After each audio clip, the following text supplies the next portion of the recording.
Hello scholars, welcome back to my YouTube channel English Odyssey. I am Mahi and today we are going to discuss the solved assignment of BEGA 182 English Communication Skill. In this video, I'll explain every answer in a simple and easy to understand way so that you can not only complete your assignment but also understand the concept clearly. So without wasting any time, let's get started. Alright scholars, let's start with question number 1. The question is, what is non-verbal communication? Discuss the various kinds of modes of non-verbal communication. Now before we understand the answer, let me ask you one simple question. Have you ever smiled at someone without saying a single word? Or have you nodded your head to say yes? If your answer is yes, then congratulations. You have already used non-verbal communication. IGNOU loves asking this kind of practical questions, so don't just memorize the definition. Understand the concept. Once you understand it, you will never forget in the exam. So now let's begin with the definition. Communicating without using spoken or written words. Instead of language, we express our thoughts and feelings through facial expressions, gestures, eye contact, body language, posture, appearance, and even our tone of voice. For example, if you smile, people understand that you are happy. If you fold your arms or avoid eye contact, it may show discomfort or lack of confidence. That's why non-verbal verbal communication is very important in our daily life. It supports our verbal communication and sometimes even express more than words can. A small exam tip for you. IGNOU often asks you to write the definition first and then explain the types one by one with example. If you follow this pattern, your answer looks well organized and can help you score better marks. Now let's move on to question number 2. The question is, discuss the socio-psychological barriers to communication, suggest ways to overcome them. First of all, let's understand the socio-psychological barriers actually mean. These are the barriers that arise because of our thoughts, emotions, attitude, beliefs, social background, and behavior. In simple words, sometimes communication fails not because the language is difficult, but because people think differently, have different attitudes, or are influenced by emotions like fear, stress, anger, or prejudice. Okay, so one more important exam tip. In IGNOU, first explain the meaning of the term, then write the different barriers, and finally mention the ways to overcome them. This makes you answer well structured. Okay. Now let's see how we can overcome these socio-psychological barriers. First, we should become good listeners and avoid interrupting others. Okay. Second, we should keep open mind and respect different opinions instead of making quick judgments. Third, we should communicate with empathy, patience, and confidence. It is also important to avoid prejudice, manage our emotion, and create a friendly environment where everyone feels comfortable expressing their ideas. So remember one thing, scholars. Communication is not only about speaking well. It's also about understanding others and being understood. If you write these points with suitable example in your assignment or exams, you will be able to score good marks. So now let's move on the next question. Now let's move on the question number 3. The question is, prepare a 5 minutes presentation on how to prepare for a job interview. Scholars, this is a very practical question. It is not only important for your IGNOU assignment but also useful in real life because sooner or later almost everyone has to face a job interview. So if you know how to prepare yourself, you will feel more confident and make a better impression on the interviewer. A good presentation should always start with a greeting, followed by the topic and then the main points. In this presentation, we should explain how to prepare before an interview, how to behave during the interview, and how to create a positive impression. The first step is to research the company. Okay, you should know about its background, services, and the job role you are applying for. Next, prepare your resume carefully and be ready to answer questions related to your education, skills, and experience. Third, dress professionally because your appearance creates the first impression. Okay, during the interview, maintain good body language, eye contact, and confidence. Listen carefully before answering and speaking politely and honestly. Also, try to reach the interview venue a little early because punctuality reflects discipline and professionalism. So, scholars, remember one important thing. A successful interview is not just about giving correct answers, it is also about confidence, communication, skills, positive attitude, and preparation. If you keep this opinion in mind, you will not only write a good assignment answer but also perform a better in a real life job interview. Okay. Okay, fourth question. Now let's talk about visual aids. Whenever we give a presentation, speaking alone is not always enough. That's why we use visual aids to make our ideas clear and interesting. Visual aids can be PowerPoint slides, charts, graphics, pictures, videos, or even a whiteboard.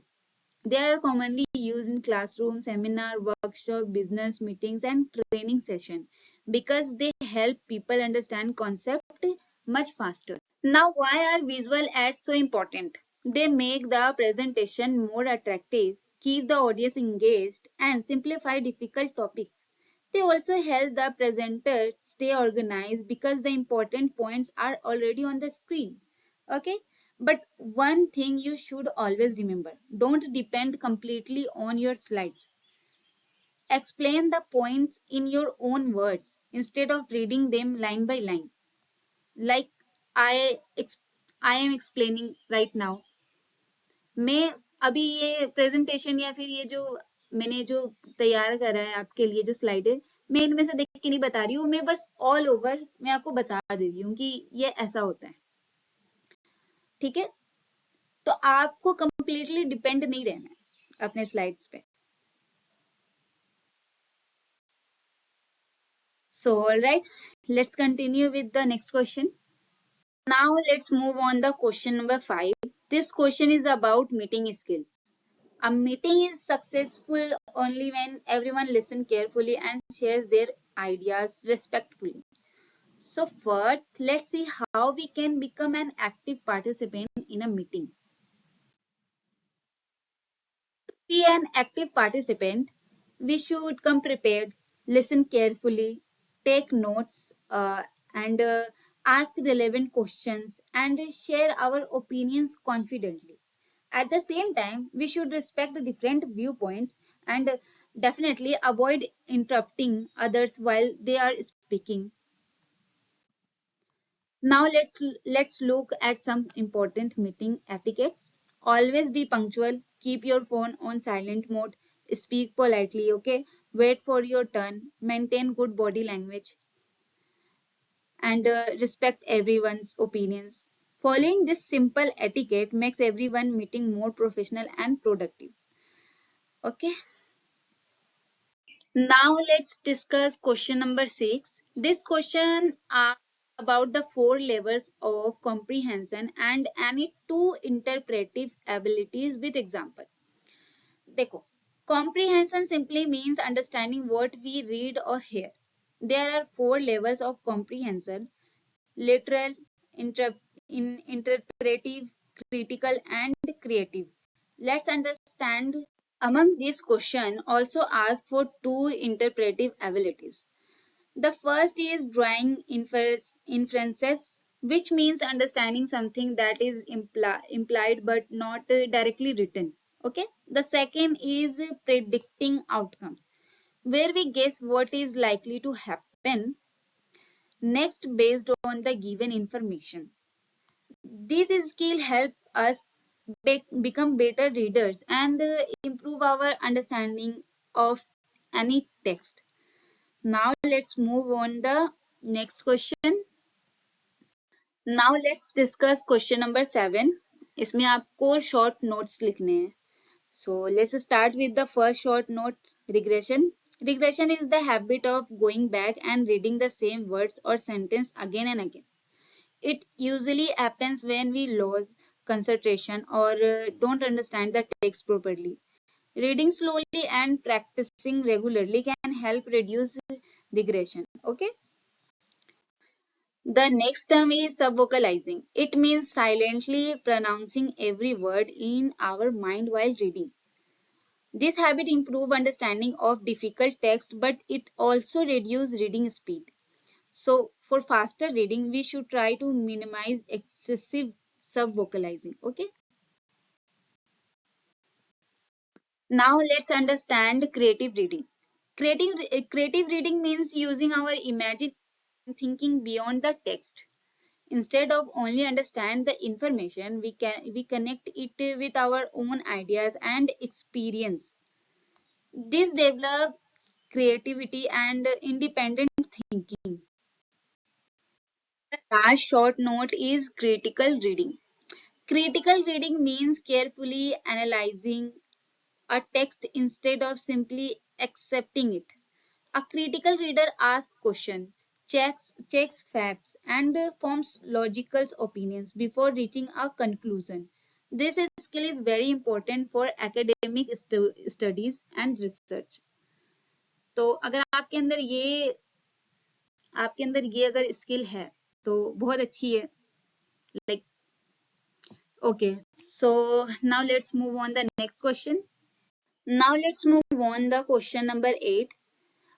This question asks us to write a formal letter as the customer relationship head of Connect India Broadband. Okay. Before writing the letter, always remember the format of a formal letter. Sender's address, date, receiver's address, subject, salutation, body of the letter, complimentary closing, and signature. Okay. While writing this letter, notice one important point. We should maintain a polite and professional tone through the letter. Instead of blaming the customer directly, we should politely mention the outstanding balance and request them to clear the dues. Okay, this is exactly what IGNOU expect in formal letter writing. Clear language, proper format, and a courteous note. Now let's move on the next question. On the question number 9, this question is based on group discussion, commonly known as GD. Okay. In a group discussion, every participant get a chance to express their views politely while respecting the opinions of others. Here's the topic is environmental pollution and ways to curb it. Writing a group discussion, remember one important thing. Every participant should get an equal chance to speak. The discussion should stay focused on the topic and it should end with a proper conclusion. If you follow this format, your answer will look well organized in the exam as well as in your assignment. Okay. Now let's move on the last question. Here we have to write a speech on the topic contribution of youth in nation building. While writing a speech, always remember to begin with a greeting, introduce the topic, explain your ideas clearly, and end with a meaningful conclusion. And that's all for today's video. I hope this solved assignment was helpful for you. If you enjoyed this video, don't forget to like, share, and subscribe to English Odyssey. Study smart, not just hard, and keep learning with English Odyssey. See you in the next video. Bye bye.